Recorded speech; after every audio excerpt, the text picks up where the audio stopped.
digital Assam 2.0 চেনেলটো এটা নতুন ভিডিঅ লৈ আপোনালোক সকলোকে পুনৰবাৰ স্বাগতম জনাইছো বৰ্তমান সময়ত আধাৰ কাৰ্ডটো আমাৰ সকলোৰে কাৰণে কিমান বেছি প্ৰয়োজনীয় এইটো আকৌ আপোনাক মই নতুনকৈ কোৱা কোনো প্ৰয়োজন নাই আজিকালি আপুনি অনলাইনত কিবা এটা এপ্লাই কৰিবলৈ যাওঁতে আপোনাক প্ৰথমে আধাৰ কাৰ্ডটো বিচাৰে কলেজ বা স্কুল এখনত যদি আপুনি এডমিশন ল'বলৈ যায় আপোনাক আধাৰ কাৰ্ডটো বিচাৰে আপুনি যদি চৰকাৰী কিবা আঁচনি এখনৰ সুবিধা ল'ব বিচাৰে তেনেকুৱা ক্ষেত্ৰতো আপোনালোকক প্ৰথমে আধাৰ কাৰ্ডটো বিচাৰে গতিকে আপোনাৰ হাতত যদি আধাৰ কাৰ্ডটো নাথাকে আপোনালোকে যিকোনো এটা কাম কৰিবলৈ যাওঁতে আপোনালোকক নোৱাৰে বুলি কৈ দিয়ে যদি আপুনি আধাৰ কাৰ্ডটো লগত লৈ নেযায় গতিকে আমাৰ হাতত থকা আধাৰ কাৰ্ডখনক লৈ UIDAI তৰফৰ পৰা 7টা নতুন আপডেট মুকলি কৰা হৈছে আৰু প্ৰত্যেকটো আপডেটে কিন্তু আমি জানিবলগীয়া আৰু আমাৰ কাৰণে গুৰুত্বপূৰ্ণ হয় আপোনাৰ হাতত যদি আধাৰ কাৰ্ড এখন আছে তেনেহলে এই ভিডিঅটো আপুনি সম্পূৰ্ণভাৱে প্ৰথমৰ পৰা শেষলৈকে চাব কাৰণ এই 7টা আপডেটৰ বিষয়ে মই আপোনালোকক এই ভিডিঅটো ডিটেইলছত জনাম আৰু প্ৰত্যেকটো আপডেটৰ বিষয়ে আপোনালোকে জানি থলেহে আপুনি কোনো ধৰণৰ আধাৰ ৰিলেটেড সমস্যাৰ সন্মুখীন কৰিবলগীয়া নহয় আপুনি যদি এই 7টা আপডেটৰ বিষয়ে নাজানে তেনে ক্ষেত্ৰত যিকোনো ক্ষেত্ৰত আপুনি আধাৰ ৰিলেটেড সমস্যাৰ সন্মুখীন কৰিবলগীয়া হ'ব পাৰে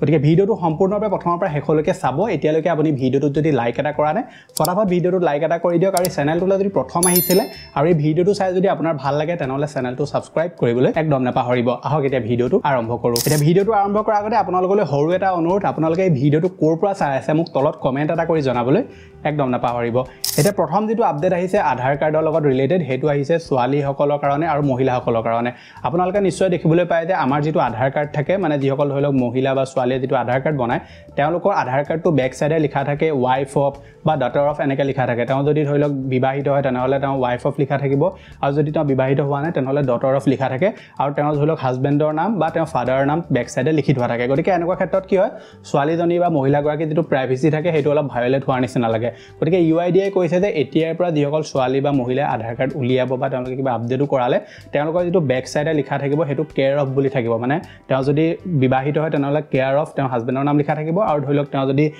বিবাহিত বিয়া হোৱা নাই তেনে ক্ষেত্ৰত কেয়াৰ অফ বুলি তেওঁ দেউতাকৰ নাম লিখা থাকিব কিন্তু গতিকে এনেকুৱা ক্ষেত্ৰত তেওঁ যদি আধাৰ কাৰ্ডটো কোনোবাই চেকো কৰে তেনেহলে ধৰিব নোৱাৰিব যে সেই ব্যক্তিজন তেওঁ দেউতাকে হয় নে হাজবেণ্ডে হয় গতিকে এইটো এটা যথেষ্ট ভাল পদক্ষেপ লৈছে UIDAI আৰু এতিয়াৰ পৰা যিসকল ছোৱালী আছে বা যিসকল মহিলা আছে তেওঁলোকৰ ওয়াইফ অফ বা ডটাৰ অফ এইটো সম্পূৰ্ণৰূপে অতৰাবলৈ গৈ আছে এতিয়া পিছৰ যেটো আপডেট আহিছে এইটো আহিছে KYC ডকুমেন্টছক লৈ এতিয়া আমি দেখিবলৈ পাওঁ যে আমাৰ ধৰিলক যিকোনো এটা কামত আমি KYC কৰিবৰ কাৰণে আমাক আধাৰ কাৰ্ডটো বিচাৰে আৰু আধাৰ কাৰ্ডটো যেতিয়া আমি দিবলগীয়া হয় কি কৰো আমি সম্পূৰ্ণ আধাৰ কাৰ্ডটো জেৰক্স কৰো আৰু জেৰক্স কৰি মেলি আধাৰ কাৰ্ডখন আমি দি দিওঁগে লাগিলে কম্পিউটাৰ দোকানতে জেৰক্স কৰা হওক বা ধৰিলক কিবা অফিচিয়েল কামতে আমি দিছোগে যতে আমি দিবলগীয়া হয় তাত কি হয় আমি কপিটো দি দিও আৰু সম্পূৰ্ণ আমাৰ আধাৰ কাৰ্ডটো আমি জেৰক্স কৰি দি দিও গতিকে UIDAI কৈছে যে এতিয়াৰ পৰা আপুনি KYC দিবলৈ যাওঁতে আপোনালোকৰ যেটো আধাৰ কাৰ্ড আছে সেই আধাৰ কাৰ্ডটো সম্পূৰ্ণ আধাৰ কাৰ্ডটো আপুনি জেৰক্স কৰি দিয়াৰ কোনো প্ৰয়োজন নাই হেখৰ যি কি 4টা ডিজিট থাকিব সেই 4টা ডিজিটটো আপোনালোকে দেখুৱাই মেলি আধাৰ কাৰ্ডটো তেওঁলোকক দিব পাৰিব মানে যেটো আমাৰ মাস্ক আধাৰ বুলি আমি কওঁ যত আপোনাৰ লাষ্টৰ 4টা ডিজিট উলাই থাকে আপোনাৰ আধাৰ কাৰ্ডটো সেই 4টা ডিজিটে উলাই থাকিব এনেকুৱা ক্ষেত্ৰত কি হ'ব কোনোবাই ধৰিলক আপোনাৰ আধাৰ কাৰ্ডটো বুলে জেৰক্স কৰোতে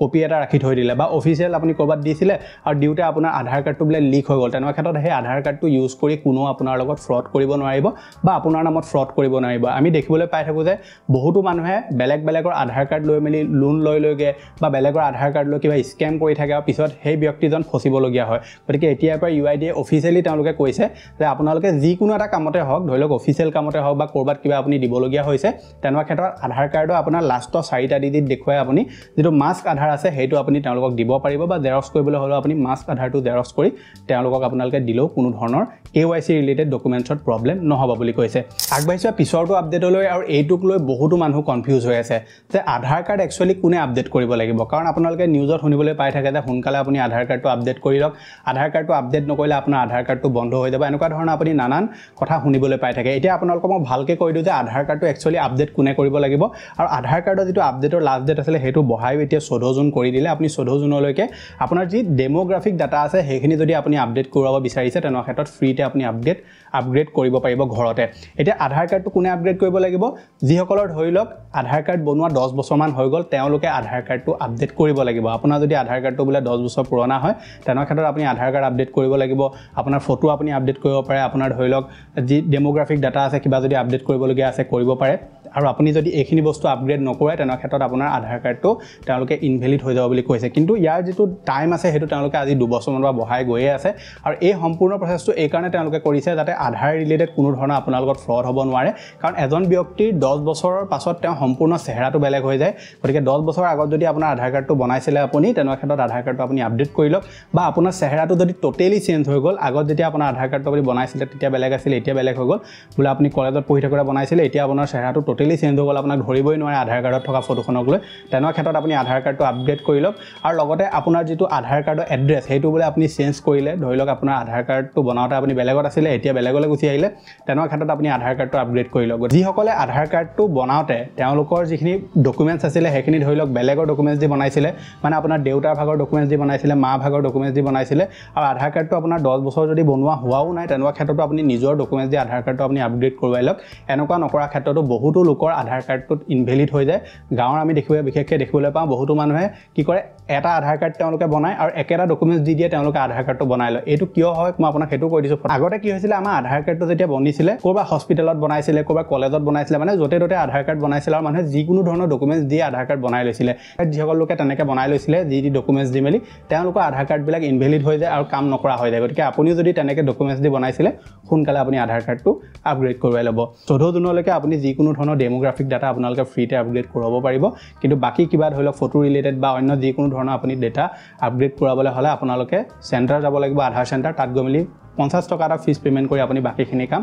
কৰাই ল'ব পাৰে আগবাইছো পিছৰটো আপডেটলৈ এতিয়াৰ পৰা আপোনাৰ যেটো আধাৰ কাৰ্ড থাকিব সেই আধাৰ কাৰ্ডটোত আপোনালোকৰ যেটো ডেট অফ বাৰ্থ থাকিব হেতু আপোনালোকে কেৱল এবাৰহে চেঞ্জ কৰিব পাৰিব মানে আপোনাৰ যেটো আধাৰ কাৰ্ড বনাইছে সেই বনাওতে আপোনাৰ যেটো ডেট অফ বাৰ্থ থাকে সেই ডেট অফ বাৰ্থটো যদি আপুনি ভুলকৈ দিয়ে তেনে ক্ষেত্ৰত আৰু এবাৰ আপুনি চেঞ্জ কৰিব পাৰিব ডেট অফ বাৰ্থটো গতিকে আপুনি দুবাৰ যদি ভুলকৈ কৰি দিয়ে কেনেবাকে আপুনি আৰু আধাৰ কাৰ্ডৰ যেটো আপোনাৰ ডেট অফ বাৰ্থ আছে হেতু আপুনি চেঞ্জ কৰিব নোৱাৰিব বাকি ফটো ফোন নাম্বাৰ আৰু এড্ৰেছ এইগিটা আপোনালোকে যিমান পাৰে হিমান আপোনালোকে চেঞ্জ কৰিব পাৰে মানে মানুহৰ এড্ৰেছটো চেঞ্জ হৈ থাকে কেতিয়াবা মানুহৰ চেহেৰাটো চেঞ্জ হৈ থাকে আৰু ফোন নম্বৰো মানুহে চেঞ্জ কৰি থাকে তেনে ক্ষেত্ৰত আপোনালোকৰ ফটো এড্ৰেছ আৰু ফোন নাম্বাৰ এই তিনিটা বাহিৰে আপোনালোকে কোনো ধৰণৰ বস্তু মানে আনলিমিটেড আপোনালোকে চেঞ্জ কৰিব নোৱাৰে আপোনাৰ ডেট অফ বাৰ্থে হওক বা আপোনাৰ কিবা সৰুৰা বস্তু এইবিলাক আপুনি এটা লিমিটেড টাইমলৈকে চেঞ্জ কৰিব পাৰিব আপোনাৰ যেনে নামটো যদি আপোনাৰ ভুলকৈ আহি গ'ল তেনে ক্ষেত্ৰত লিমিটেড টাইম এটালৈকে আপুনি চেঞ্জ কৰিব পাৰিব কিন্তু ফটো ফোন নাম্বাৰ আৰু এড্ৰেছ এইকেইটা আপুনি আনলিমিটেড চেঞ্জ কৰি থাকিব পাৰিব সৰ যেটো আপডেট আহিছে আপোনালোকে যদি আধাৰ কাৰ্ডটোত কিবা ফেক ডিটেইলছ দি আপোনালোকে আধাৰ কাৰ্ড বনাই ধৰি লওক আপোনাৰ আধাৰ কাৰ্ড বনাবৰ কাৰণে কিখিনি প্ৰয়োজনীয় নথিপত্ৰ সেইখিনি নাই আপুনি বেলেগৰ আধাৰ কাৰ্ড এটা ফেক ডিটেইলছ দি বনাই দিলে বা আপুনি ফেক ডকুমেন্টছ দি আধাৰ কাৰ্ড এটা বনাই ল'লে তেনেকুৱা ক্ষেত্ৰত আপোনালোকৰ 3 বছৰ পৰ্যন্ত জেল হ'ব বুলি কৈছে গতিকে এই কামটো ভুলতো নকৰিব বেলেগৰ আধাৰ কাৰ্ড আপোনালোকে ফেক ডকুমেন্টছ দি বা যিকোনো ধৰণৰ জালিয়াতি কৰি কেতিয়াও আপুনি আধাৰ কাৰ্ড বনাই নিদিব যিজনে আধাৰ কাৰ্ড বনাব সেইজনো ফচিব আৰু যিজনে আধাৰ কাৰ্ড বনাইছে তেওঁ 3 বছৰ পৰ্যন্ত জেল হ'ব পাৰে ভিডিওটোত আগবঢ়াৰ আগতে মই আপোনালোকক সৰু এটা ইনফৰমেশ্যন দিব বিচাৰিছো আপোনালোকে আমাৰ দ্বাৰা যদি যিকোনো ধৰণৰ অনলাইন কাম কৰাব বিচাৰে লাগিলে এক্সচেঞ্জ কাৰ্ড বনোৱা হওক এক্সচেঞ্জ কাৰ্ড ৰিনিউৱেল হওক ভোটাৰ কাৰ্ড পেন কাৰ্ড বা যিকোনো ধৰণৰ অনলাইন ৰিলেটেড কাম যদি আপুনি আমাৰ দ্বাৰা কৰাব বিচাৰে তেনেকুৱা ক্ষেত্ৰত আপোনালোকৰ স্ক্ৰীনত যেটো ফোন নম্বৰ ওলাই আছে এই ফোন নম্বৰটোত আমাক WhatsApp কৰক কম মূল্যত আমি আপোনাৰ কাম অতি সোনকালে কৰি দিম বিশেষ জানিবলৈ হ'লে আপুনি এই নম্বৰটোৰ লগত আমাক যোগাযোগ কৰিব পাৰে সৰ যেটো আপডেট আহিছে আধাৰ কাৰ্ড ৰিলেটেড UIDAই কৈছে যে এতিয়াৰ পৰা আপোনালোকে আধাৰ কাৰ্ড যদি বনাবলৈ যায় আৰু আপোনালোকৰ যদি ফিংগাৰপ্ৰিন্টটো কাম নকৰে মানে ধৰি লওক আপোনাৰ এই আমাৰ আঙুলিত যিবিলাক এনেকৈ ধৰি লওক চিনবিলাক যে থাকে যেটো আমি ফিংগাৰপ্ৰিন্টছ বুলি কওঁ ফিংগাৰপ্ৰিন্টটো যদি আপোনাৰ ধৰি লওক ভালকৈ নাই বা আপোনাৰ ধৰি লওক কিবা কাৰণত আপোনাৰ অলপ খেলিমেলি হৈ আছে বা ধৰিব নোৱাৰি মেচিনত যেতিয়া আপুনি দিয়ে আপোনাৰ স্কেন কৰিব নোৱাৰে তেনেকুৱা ক্ষেত্ৰত কৈছে যে আপোনাৰ যেটো চকুৰ ৰেটিনা থাকিব সেই ৰেটিনাটো ইউজ কৰি আপোনালোকে আধাৰ কাৰ্ড বনাব পাৰিব মই বহুতো লোকৰ দেখিছো তেওঁলোকে আধাৰ কাৰ্ড বনাবলৈ যায় সকলোবিলাক ঠিক হৈ যায় কিন্তু পিছত তেওঁলোকে যেতিয়া ফিংগাৰ দিয়ে ফিংগাৰ দিওতে তেওঁলোকৰ ফিংগাৰটো স্কেন কৰিব নোৱাৰে পিছত তেওঁলোকে কিবা মলম লগায় কিবা কৰে বহুত খেলিমেলি হয়গে আৰু আধাৰ কাৰ্ডটো তাৰ পিছতো তেওঁলোকৰ কিন্তু নবনেগে গতিকে আধাৰ কাৰ্ড যদি আপোনাৰ বনোতে এনেকুৱা ধৰণৰ প্ৰবলেম হৈছে এতিয়াৰ পৰা আপুনি চকুৰ ৰেটিনা ইউজ কৰিও আপোনালোকৰ আধাৰ কাৰ্ড আপুনি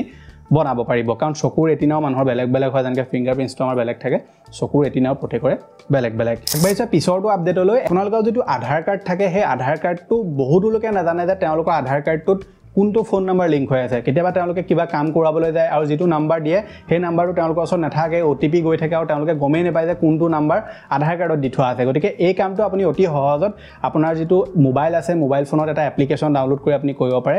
M-Aadhaar বুলি এটা এপ্লিকেশন আছে যেটো আপোনালোকে ডাউনলোড কৰি ল'ব আৰু ডাউনলোড কৰি আপোনালোকৰ যেটো আধাৰ কাৰ্ডৰ নম্বৰ আৰু কেপচা কোড হেতু ফিল কৰি দিয়াৰ লগে লগে আপোনাৰ যেটো ফোন নম্বৰ আছে ফোন নম্বৰৰ লাষ্টৰ 2টা বা 4টা ডিজিট ওলাই যাব আৰু আপুনি গম পাই যাব যে আপোনাৰ কোনটো ফোন নম্বৰ আধাৰ কাৰ্ডৰ লগত দি থোৱা আছে আধাৰ কাৰ্ড ৰিলেটেড যিকোনো কাম কৰিবৰ কাৰণে আপোনালোকৰ আধাৰ কাৰ্ডটোৰ পৰা এটা OTP আহে আপোনাৰ ফোন নাম্বাৰটোলৈ আৰু সেই OTPটো দিলেহে আপোনালোকে বাকিখিনি কাম কৰিব পাৰে গতিকে আধাৰ এপটো ইউজ কৰিব বহুতখিনি আপোনালোকে সুবিধা লাভ কৰিব আধাৰ ৰিলেটেড যেনে আপোনাৰ আধাৰটো আপুনি লক কৰি ৰাখিব পাৰে যোনে তোনে ফেক ইউজ কৰিব নোৱাৰিব আধাৰ যিটো মাস্ক আধাৰ বুলি মই অলপ আগত কৈছিলোঁ সেইটো আপুনি সেই আধাৰ এপ্লিকেশ্যনটোৰ পৰা উলিয়াব পাৰে গতিকে বহুতখিনি কাম আপুনি আধাৰ এপ্লিকেশ্যনটোৰ পৰা কৰিব পাৰে যিখিনি আপুনি UID অফিচিয়েল ৱেবছাইটটোৰ পৰা কৰিব পাৰে গতিকে এইকেইটাই আছিল আধাৰ ৰিলেটেড কিছুমান নতুন আপডেট যিকেইটা আজি এই ভিডিঅ'টোত মই আপোনালোকক জনাই দিলোঁ গতিকে আপোনালোকৰ যিটো আধাৰ কাৰ্ড আছে এইটো সদায় আপুনি সুৰক্ষিত কৰি ৰাখিব